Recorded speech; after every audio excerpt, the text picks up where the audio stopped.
औज़ुबिल्लाहि मिनश्शैतानिर्रजीम बिस्मिल्लाहिर्रहमानिर्रहीम अल्हम्दुलिल्लाहि वस्सलातु अला अहलिहा। जिस मसले की तरफ आपकी तवज्जो मबज़ूल कराना चाहता हूँ, ये बहुत अहम मसला है।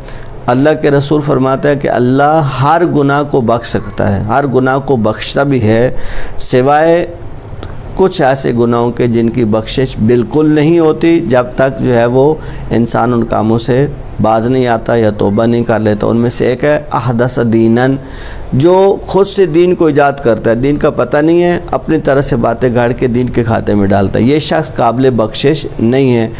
और दूसरा है जिसने किसी मज़दूर की मज़दूरी को गज़ब कर लिया हो, यानी काम करवा लिया, काम करवाने के बाद जाओ खुदा हाफिज़, मैं तुम्हें पैसे नहीं दे रहा। ये इदारों में भी हो रहा है, ये आम रोडों पर भी हो रहा है, ये हर जगह पे हो रहा है। लेकिन इस बात का अंदाज़ा रहना चाहिए कि ये वो गुनाह है जिसकी बख्शिश ही नहीं है। अगर हम इन मसाइल को समझें तो बहुत सारे लोगों के हुकूक़ का दिफा हो सकता है। अल्लाह ताला हमें हक़ समझने और हक़ पर अमल करने की तौफ़ीक़ नसीब फ़रमाए। सल्लल्लाहु अला मुहम्मद व आलिहिल अतहार।